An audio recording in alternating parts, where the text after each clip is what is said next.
My brother smirked my son wants it more than drove away with my kid's birthday present. When I called the police, my dad grabbed my phone and told me to stop. So I told him you just made this a whole lot worse. I'm 34 years old, a single dad to an amazing little boy named Leo. And until a few weeks ago, I genuinely believed that if I just kept my head down, stayed reasonable, and always played the role of the bigger person, my family would eventually treat me with basic respect. I was spectacularly wrong. The toy in question was just the breaking point, where the disrespect stopped being subtle enough to ignore and became a flashing neon sign of emotional abuse. My son Leo turned 8 this year. He is the kind of kid who counts down to his birthday like it is a major celestial event, not just a Tuesday on the calendar. Every single morning for 2 straight months, he would wake up, run into the kitchen while I was making my coffee, and announce the exact number of days left. Only 42 more days, Dad. Then only 41. It was like he was tracking a NASA rocket launch. Leo doesn't ask for a lot. He's incredibly careful with his belongings. He says please and thank you without ever being prompted.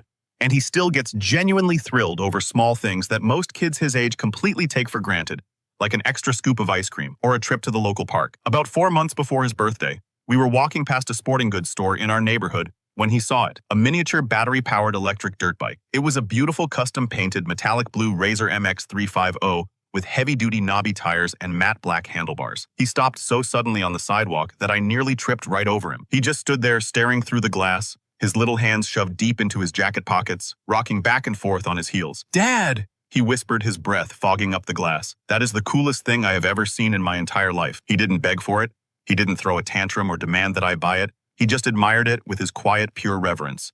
That reaction alone made my decision for me. I am a warehouse manager and money is usually tight, but I immediately went to my boss and picked up every single weekend overtime shift I could physically handle for the next 3 months. I saved every extra penny, bought the dirt bike online for $600 so Leo wouldn't see me carrying it out of the store, and hid it in my garage beneath a heavy canvas tarp behind a stack of dusty holiday decorations. Every time I went out to the garage to do laundry, I would peel back the corner of that canvas tarp, look at the gleaming blue metal, just picture the look on his face. As a single dad, I don't get very many moments where I feel like I am absolutely nailing this whole parenting thing. But buying that dirt bike felt like a massive victory. I couldn't wait. Unfortunately, family birthdays in my world are rarely just about the person whose birthday it actually is. They are mandatory group events controlled almost entirely by my parents and held at their house. It's always the same exhausting routine, same house, same dry catered food, same rigid seating arrangements. My older brother Derek and his wife usually arrive an hour late, incredibly loud, dragging along their 9-year-old son Mason. Derek has always had this suffocating way of filling a room not with warmth or charisma, but with absolute certainty. He has the unshakable certainty that he is always right, that his opinion is the only reasonable one, and that if there is ever any tension or conflict, someone else is entirely to blame. Growing up, Derek was the undisputed golden child. He got better grades because my parents paid for his expensive private tutors, played better sports because they bought him the best gear. I've got a better job through my dad's golfing buddy, and lived in a better house which my parents helped him with the down payment for. I was always the steady one, the dependable, flexible, boring one who was expected to adapt, compromise, and sacrifice. The very first red flag that Leo's 8th birthday was going to be another painful reminder of this dynamic came when my mom called me 4 days before the party. She asked in this overly casual, forced tone whether I could keep my gifts for Leo modest this year. She claimed that Derek's son Mason had been feeling a little sensitive lately about comparisons and was struggling with jealousy. I remember freezing in my kitchen, holding the phone away from my ear and just staring blankly at the refrigerator. I finally said, "Mom, it is Leo's birthday. He is turning 8. I'm not punishing him to manage Mason's feelings." She let out this long theatrical sigh, the exact sigh she uses whenever she thinks I am being deliberately difficult. "I know, Ethan, but you know how Derek's family is right now. Things are tight for them. Let's just keep things balanced and fair so there are no tantrums." I gritted my teeth and told her fine, mostly because I was exhausted from a 6-hour work week and simply didn't have the emotional bandwidth to have a screaming match with her right then. I severely regret not pushing back harder. The morning of the party, Leo was bouncing around our living room like he was plugged directly into a high-voltage electrical socket. I told him I had a massive surprise for him later, and he spent the entire car ride to my parents' house guessing wildly. Was it a giant Lego set, a new video game console, a trip to the water park? I let his imagination run wild because I wanted the final reveal to be absolutely perfect. When I loaded the heavy dirt bike into the back of my SUV, I covered it completely with a thick moving blanket and made him promise not to peek. He dramatically covered his eyes with both hands and swore he wouldn't look. When we pulled into my parents' driveway, the house was already chaotic. Derek's massive, obnoxiously lifted truck was parked diagonally across the driveway, taking up 2 spaces with the radio blasting loud country music into the quiet residential neighborhood. Derek was standing on the porch. He waved at me with his condescending half-smile he always uses, looking at me like I'm a subordinate employee he doesn't particularly respect. "Hey man," he yelled over the music. "You're late." We were actually 10 minutes early. The first hour of the party was relatively normal. There was cake on the kitchen island, some cheap balloons taped crookedly to the walls, and my dad was stationed near the backyard grill like a military sentry. Leo politely opened a few small generic gifts from my parents and some extended relatives, some socks, a science book, a cheap board game. He smiled genuinely and said thank you to every single person, but I could tell he kept glancing out the window toward my SUV, practically vibrating with anticipation for the big surprise I had promised. When I finally walked out to the driveway, pulled the heavy dirt bike out of the trunk, and wheeled around to the backyard patio, my heart was hammering with excitement. I felt that overwhelming bursting swell of pride in my chest that every parent chases. I wheeled it slowly onto the grass and tapped the little silver bell on the handlebars. Leo completely froze, his jaw practically unhinged. He didn't scream, he didn't jump up and down, he just stared at the gleaming blue metal, his eyes wide as saucers, like he was terrified it was a mirage that would vanish if he blinked. "Dad," he whispered, his voice trembling. Is that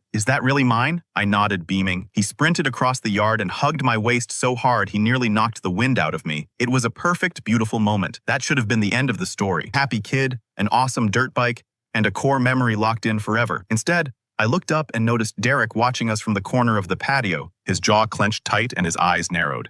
His son Mason had gone completely silent too, staring at the dirt bike with a dark, petulant expression I recognized instantly. It was the exact look that screamed, "Someone else has something shiny that I want, and my dad is going to fix it for me." Derek slowly walked over, holding his beer crouched down next to the dirt bike, and started inspecting it like a mechanic looking for flaws in a used car. "Wow," he said, his voice carrying loudly over the chatter of the party. "That is a pretty serious, expensive machine." He stood up and glared directly at me. "Didn't Mom talk to you about keeping things simple this year, Ethan?" I felt my blood pressure spike, but I kept my voice perfectly even for Leo's sake. "It is my son's birthday, Derek. I bought him a gift with my own money." Derek scoffed and rolled his eyes. "Yeah, but you know how kids are at this age? They compare everything. Feelings get hurt when someone shows off." He reached down and aggressively ruffled Mason's hair. "Right, buddy? It's not really fair, is it?" Mason crossed his arms and glared at Leo. My mom immediately rushed over, nervously wiping her hands on an apron, and loudly announced that it was time to cut the birthday cake, desperately trying to diffuse the tension. The uncomfortable moment passed, or so I foolishly believed. I spent the next 45 minutes proudly watching Leo ride slow, cautious circles around the empty half of the driveway, laughing hysterically every time he revved the little electric motor. I finally relaxed. I figured Derek had complained, gotten it out of his system, and would now drop it. I walked inside the house for less than 3 minutes to grab a stack of paper plates and some napkins. As I was walking back toward the front door, I heard a heavy vehicle tailgate slam shut. I looked through the living room window just in time to see Derek violently shoving my son's brand new electric dirt bike into the bed of his lifted truck. For a fraction of a second, my brain literally short-circuited. I couldn't comprehend what I was looking at. Then the adrenaline hit. I dropped the paper plates, threw open the front door, and sprinted down the driveway, my heart hammering against my ribs. "What the hell do you think you are doing?" I shouted. Derek didn't even flinch. He didn't look guilty or surprised. He just calmly secured the tailgate, dusted off his hands, and turned to face me with a sickeningly smug smirk. "Relax, Ethan. I'm taking it back to my place for a while. Mason is clearly very upset, and it's incredibly selfish of you to just rub this expensive toy in his face. You can easily just buy another one for Leo later." That was the exact moment something deep inside my soul fundamentally fractured. It didn't explode into a fiery rage. It didn't snap loudly. It just shifted violently and permanently, like a tectonic plate giving way under decades of crushing pressure. I looked past Derek's smug face and saw my 8-year-old son standing on the porch. Leo looked utterly devastated, his little hands clenched into tight fists at his sides, his lower lip trembling violently as he tried desperately not to cry in front of everyone. I didn't just stand there. I sprinted straight toward Derek's truck, grabbed the tailgate with both hands, and shouted for him to put my son's bike back where he found it. Derek shoved me hard enough to stagger me backward and yanked the tailgate shut. I reached for the driver's door, fully intending to pull it open, but before I could get there, my parents rushed out of the house. My mom grabbed my arm, her grip surprisingly tight, pulling me back. "Ethan, please!" she hissed frantically, keeping her voice low so the neighbors wouldn't hear. "Let's not make a massive scene out here. The kids can sense the tension. Just let him take it for now." I whipped my head around to stare at her, utterly bewildered. "He is literally stealing my son's birthday gift. He just stole it right out of the driveway." My voice sounded hollow, completely detached from reality. My dad stepped up, his face stern and completely devoid of sympathy. "He's just borrowing it to keep the peace, Ethan. You heard him. You make good money. You can just go get another one tomorrow. Stop being so dramatic and ruining the party. It's not the end of the world. I stood there paralyzed by the sheer audacity of the gaslighting. Derek casually hopped into the driver's seat of his truck, started the engine, and slowly drove away with my son's birthday gift sitting in the back. I pounded on the side of the truck as Derek backed toward the street, shouting that he was stealing my son's property and that I was calling the police. My dad wrapped both arms around my shoulders while my mom kept pleading with me to calm down. By the time I finally broke free, Derek was already halfway down the street. I pulled out my phone to dial 911, but Leo's sobbing stopped me cold. He slowly walked down the steps, tugged gently on the sleeve of my shirt, and looked up at me with tears finally spilling over his eyelashes. "Dad," he whispered, his voice cracking. "Did I do something wrong? Was I not supposed to ride it?" That question felt like a physical knife twisting in my stomach. The anger finally erupted in my chest, hot and blinding. I dropped to my knees, pulled him into a fierce hug, and told him, "No, Leo, you did absolutely nothing wrong. None of this is your fault. I promise you I'm going to fix this." The rest of the party was a surreal, sickening blur. We went back inside and my family completely pretended nothing had happened. They ate cake, laughed, and drank beer. My dad made a terrible joke about the weather. No one mentioned the dirt bike. No one mentioned Derek's sudden absence. It was a silent, collective agreement that my son's trauma was completely irrelevant compared to keeping Derek happy. I watched Leo push his slice of cake around his plate with a plastic fork, his joy completely extinguished, and I felt a cold, dark resolve settle into my bones. When we finally left, my mom hugged me at the door and whispered, "Don't hold a grudge about this, Ethan. Family is always more important than material things." I didn't say a single word to her. I just buckled Leo into my car and drove home in total silence. That night, Leo asked if he could sleep in my bed, something he hadn't done since he was a toddler. As he curled up under the blankets, he asked in a tiny, broken voice, "Dad, does Mason need the bike more than me because he's better than me?" I felt hot tears sting my own eyes. I stroked his hair and said, "No, buddy. Mason isn't better than you. Sometimes adults make incredibly selfish, terrible choices, and they don't care who they hurt. But you are the best boy in the world, and I love you." He fell asleep, gripping my shirt tightly in his fists. I stayed awake, staring at the ceiling until the sun came up, replaying the scene over and over. I was done. I was so completely, permanently done. Update 1. The next morning, my phone started exploding with notifications before I even poured my coffee. There was a text from my mom. "Hope you've cooled down, honey. Let's all just move on." A voicemail from my dad telling me to be the bigger man. And a text from Derek. "No hard feelings, bro. Kids are kids. You know how it is. Mason loves the bike." I didn't reply to any of them. Instead, I sent one single message to a family group chat that included my parents and Derek. "I want the dirt bike returned to my house by 5 p.m. today." Derek replied instantly, "Lowell, relax. Let's talk later. You're being hysterical." 5 o'clock came and went. No bike. When I called Derek, it went straight to voicemail. When I called my parents, my mom answered and instantly went into full mediator mode. She told me Mason had already bonded with the bike and taking it away from him now would cause the poor boy unnecessary trauma. She literally asked me why I was so obsessed with a piece of metal. "Because it wasn't yours to give away, Mom," I said, my voice dangerously calm. "And it wasn't Derek's to steal." She sighed loudly. "You are making this so much harder than it needs to be, Ethan." I hung up the phone. Over the next few days, the psychological warfare escalated. Derek posted a photo on Facebook of Mason riding Leo's blue dirt bike, captioned, "Teaching my boy that sharing is caring. Best weekend ever." My mom loved the photo. My dad commented with 3 fire emojis. It was a coordinated campaign to show me that I was entirely powerless. But what they didn't know was that I had stopped being sad and I had started getting busy. The very first thing I did was drive to a premium motorsports dealership 2 towns over. I didn't buy another $600 Razor. I bought a $1,200 top-of-the-line gas-powered Yamaha PW50 mini motorcycle. It was bright red, incredibly loud, and an absolute beast of a machine. I bought a top-tier helmet, riding boots, and chest protectors. I brought it home, parked it right in the middle of the living room, and waited for Leo to get off the school bus. When he walked inside and saw it, he dropped his backpack. He looked at the bike, then looked at me, terrified. "Dad, is someone going to take this one away too?" I knelt down, looked him dead in the eyes, and said, "Nobody is ever taking anything from you ever again. I swear it on my life." The smile that broke across his face was like watching the sun come out after a hurricane. We spent the entire weekend at a local dirt track. He laughed so hard he got the hiccups. That sound was my fuel for what came next. While Leo was asleep, I started digging. For years, I had been the reliable one. I was the one who fixed my parents' computers, helped them with their taxes, and organized their paperwork. I still had the passwords to their main desktop computer from the last time I installed an antivirus software for them. I logged into their shared cloud drive entirely legally because they had explicitly given me administrative access years ago to manage their digital backups. I wasn't looking for anything specific, just trying to see if they were helping Derek pay for the bike. What I found was a massive rotting mountain of financial fraud and emotional betrayal. First, I found a hidden iMessage group chat synced to their cloud titled Family Updates, a chat that included my parents, Derek, and Derek's wife. I wasn't in it. I scrolled back through months of messages. They talked about me constantly. They mocked my job.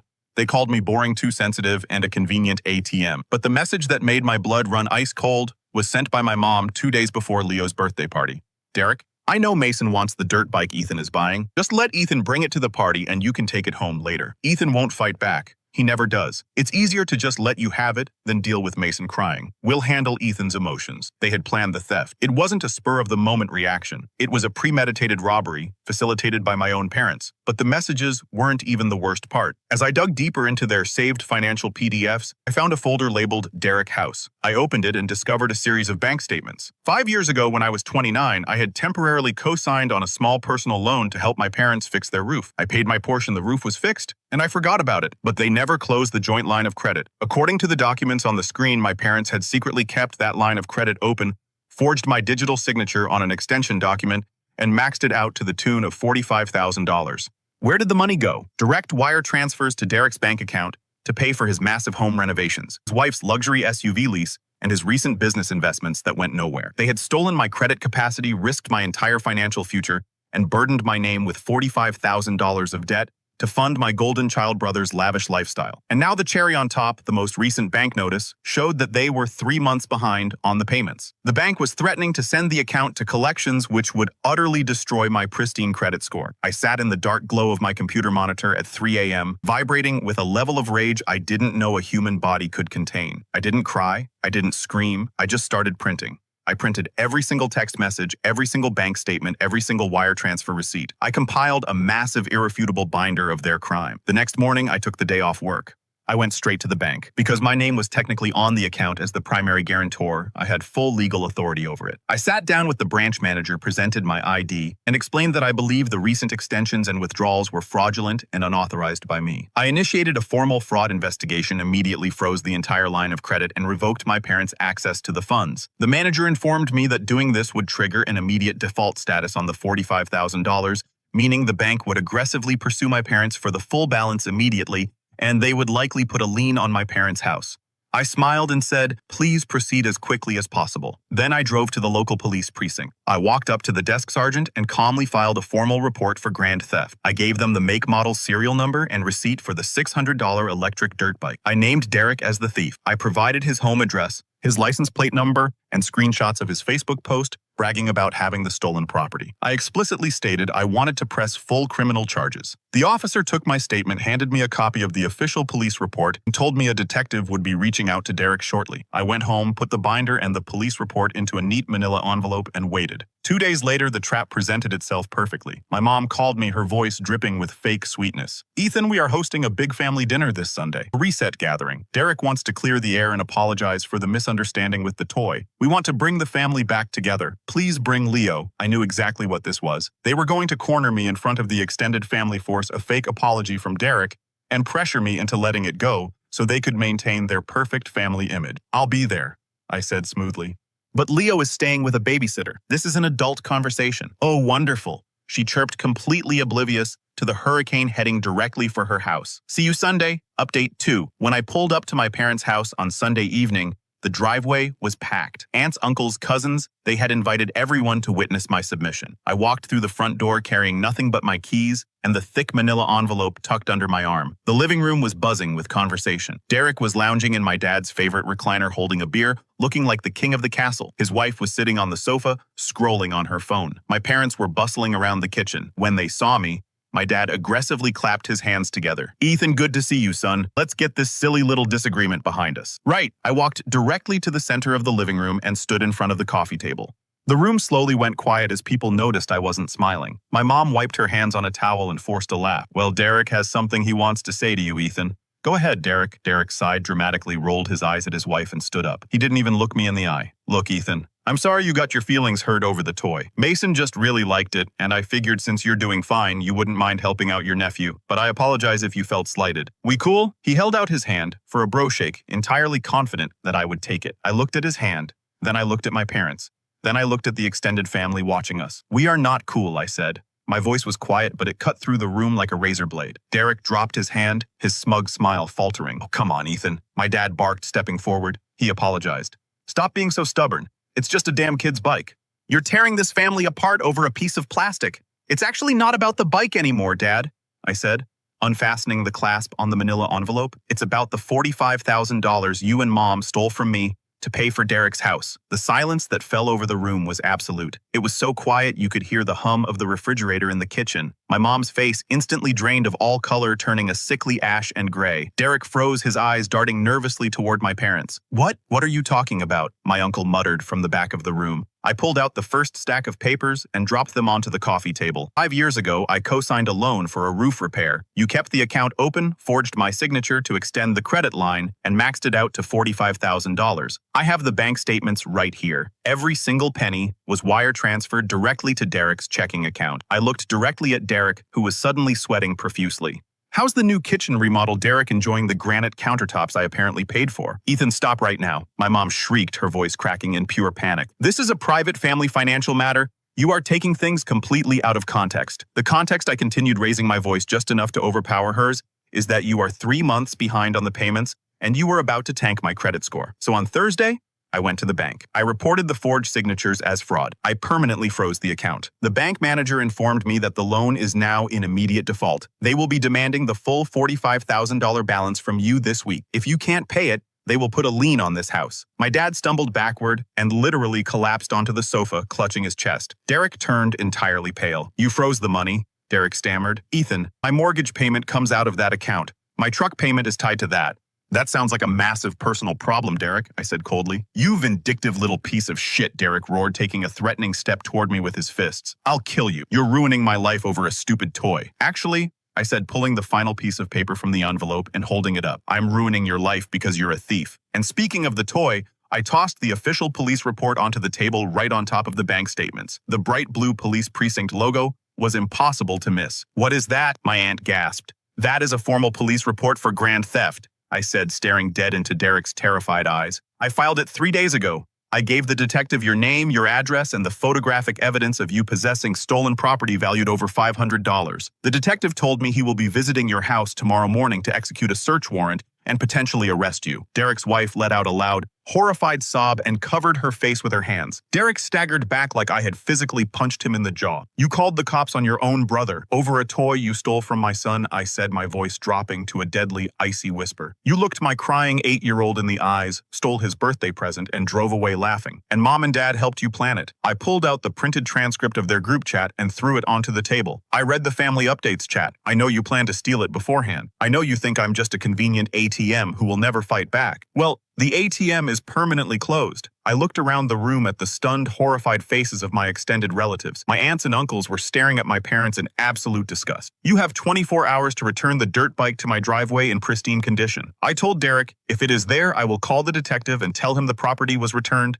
though they may still pursue the charges. If it is not there, I will let them drag you out of your house in handcuffs in front of Mason. And as for the $45,000 bank fraud, I am cooperating fully with the bank's investigation. Good luck." I didn't wait for a response. I turned around and walked out the front door. My phone started vibrating frantically before I even started my car. My mom called 12 times in a row. Derek texted me a massive wall of texts begging, pleading, and threatening to sue me. I blocked every single one of their numbers, put my car in drive, and went home to my son. The fallout was spectacular and absolute. Less than 12 hours later, at 6 a.m. on Monday, I heard a loud screech of tires in my driveway. I looked out the window and saw Derek frantically untying the blue dirt bike from the bed of his truck. He practically threw it onto the grass, jumped back into his truck, and sped off like the devil himself was chasing him. The bike was perfectly fine. I wheeled into the garage and smiled. As for the rest of it, the explosion in my extended family was catastrophic. My aunts and uncles completely cut off my parents. It turns out Derek had been borrowing money from multiple relatives for years, and my public execution of his finances empowered everyone else to demand their money back. The bank did exactly what they promised. Because my parents couldn't instantly produce $45,000, the bank initiated proceedings to place a lien on their home. Derek, completely cut off from my parents' stolen funds,